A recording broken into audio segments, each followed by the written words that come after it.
María no tenía ni idea de que su hijo Andrés no era suyo hasta que, 27 años después, se hizo una prueba de ADN con él y se llevó el susto de su vida.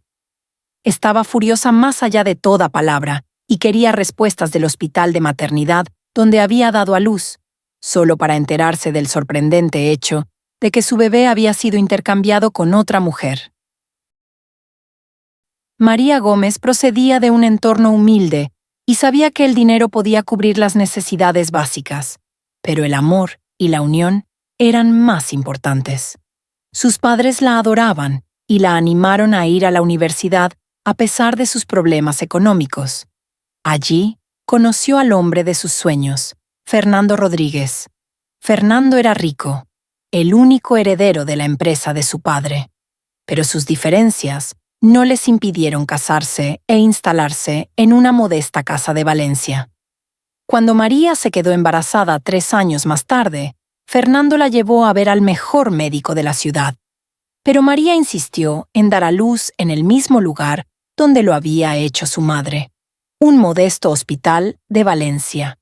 Después de todo, ¿qué podía salir mal?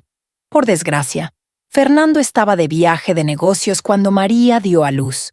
Cuando llegó, el bebé ya estaba en brazos de María. ¡Fernando!, gritó ella con alegría.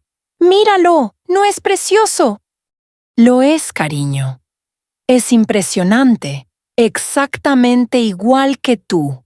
Los quiero a los dos. Fernando besó a María en la mejilla y acunó con cuidado a su recién nacido en brazos. Sus ojos semicerrados le miraban con inocencia, y su tacto era la mayor alegría para Fernando. No podía dejar de llorar mientras sostenía a su hijo en brazos. Todo parecía perfecto. Él sería el mejor padre y María, la mejor madre. Cuando Andrés creció, registró rasgos físicos similares a los de ellos, como el pelo negro como el carbón y unos ojos marrones que habían pasado de ser azules al nacer. Por ello, nunca se cuestionaron la posibilidad de que su bebé no fuera suyo. A veces la gente miraba a Andrés y destacaba sus preciosos ojos castaño oscuro, que tenían todos los miembros de la familia de Fernando. «Tu hijo es precioso», le dijo una vez a María, una madre de su colegio. «Apuesto a que se parece a su padre. Los hijos que se parecen a su padre son afortunados». Y María no podía estar más contenta. María y Fernando no dejaron piedra sin remover en su empeño por criar a Andrés con cariño. Cada año le colmaban de las mejores instalaciones y regalos. Le regalaron una PlayStation cuando cumplió 7 años, un reluciente BMW negro cuando cumplió 18, y las empresas de Fernando cuando cumplió 25.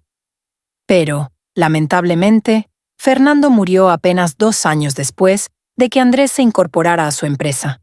Volvía de otra ciudad, tras una reunión de negocios cuando murió en un accidente de coche. A María se le rompió el corazón después de aquello, y Andrés era lo único que tenía. Se sintió aliviada de que al menos su hijo estuviera con ella, hasta que Juan, el hermano de Fernando, apareció de la nada, queriendo una buena parte del negocio de Fernando. «Vamos, María, no puedes quedártelo todo para ti. No tienes ni idea de cómo funciona un negocio», se mofó. «Fuera de mi casa, Juan, antes de que llame a la policía», replicó ella. «Y sí, la empresa que has venido a reclamar es de mi hijo. No voy a dejar que lo toques. ¿Tu supuesto hijo, que no se parece en nada a ti ni a Fernando? Dime, sinceramente, ¿lo adoptaste y mantuviste oculta la verdad todos estos años? ¿Por qué? ¿Porque temías que te abandonara? ¿Porque le dolería descubrir que no eres su madre biológica?» «Basta, Juan», arremetió ella. «Andrés es mi hijo y de mi sangre. Tiene los ojos castaño oscuro y el pelo negro de su padre». Juan se rió burlonamente. «Eso es, María. Es lo único que tiene en común con ustedes. ¿Y su aspecto físico? No se parece en nada a ustedes dos. Piénsalo, querida. Y por supuesto, nos veremos en los tribunales. Ese negocio es mío. ¿Quién tiene miedo, No voy a dejar que ganes. Voy a hacerme una prueba de ADN para demostrar que te equivocas», gritó ella con firmeza. «Siéntate y espera». Aquella semana, María se hizo la prueba de ADN, convencida de que Juan estaría tan equivocado, tan mortificado cuando le demostrara que estaba equivocado. No podía esperar a ver su expresión cuando le arrojara los resultados de la prueba a la cara. Sin embargo, cuando llegaron los resultados, la vida de María se derrumbó a su alrededor. 0% de compatibilidad. ¿Cómo es posible? No podía creer lo que veía en sus ojos. Tiene que ser un error. ¿Cómo es posible que Andrés no sea mío? Estaba tan aturdida que repitió la prueba en otro hospital, pero los resultados eran los mismos. María no pudo evitar echarse a llorar delante de Andrés. «Cariño, no soy tu madre», gritó, apretando los resultados de la prueba en sus puños. «No puedo creer lo que estoy oyendo. ¿Qué le ha pasado a mi hijo? Sé que di a luz a un niño sano. ¿Dónde está?» «Oye, mamá», la abrazó Andrés. «¿A quién le importa si me diste a luz o no? Siempre serás mi madre. Me criaste y me quisiste toda la vida. Vamos a buscar a tu hijo». María abrazó a Andrés con fuerza. «Siento mucho haber sido tan egoísta, Andrés». «No pasa nada, mamá», dijo él. «¿Qué tal si empezamos por el hospital donde diste a luz?» «¿Qué? ¿La maternidad?» Entonces María cayó en cuenta.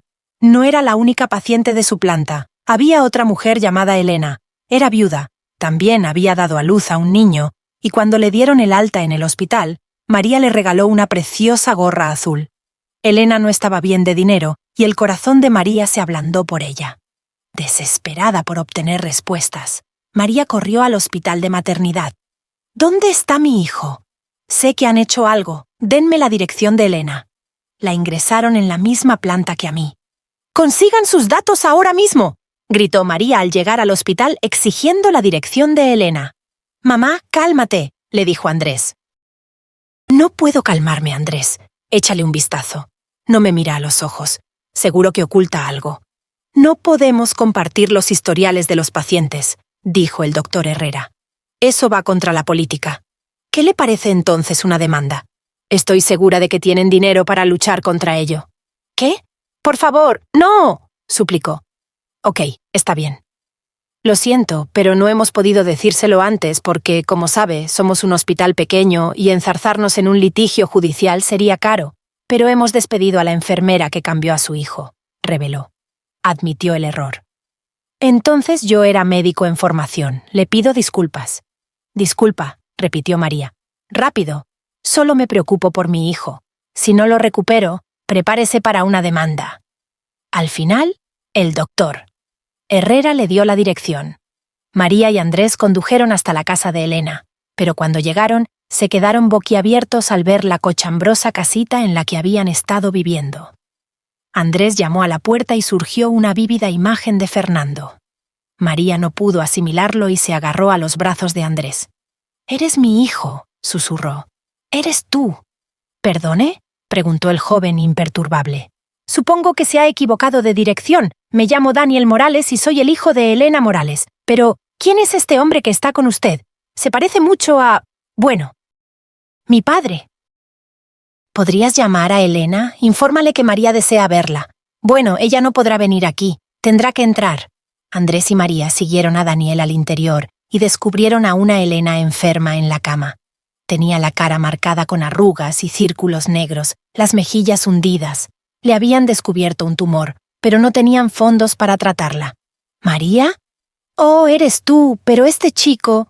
Entonces miró a Andrés, una réplica exacta de su difunto marido. «Oh, vaya, él... Sí, María.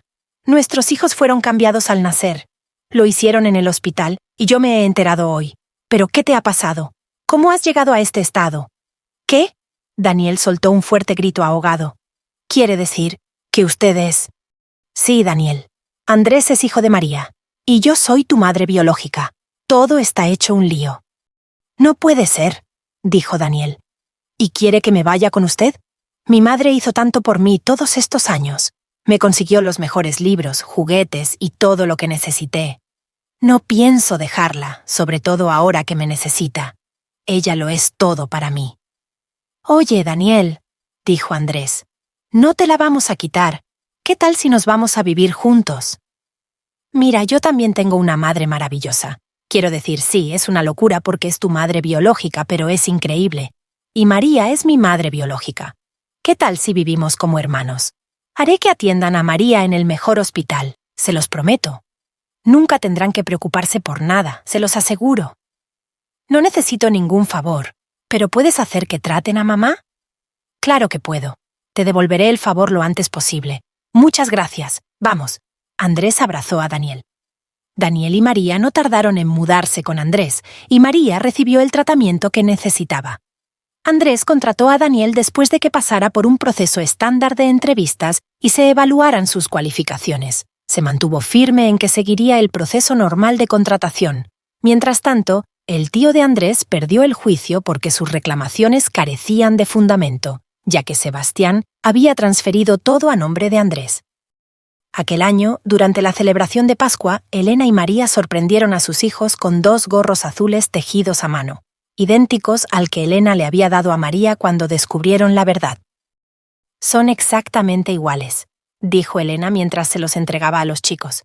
«Si se los intercambiaran, no podrían saber cuál es cuál. Y eso es porque el amor que María y yo sentimos por ustedes es inquebrantable. Ambos son nuestros hijos, y siempre lo serán.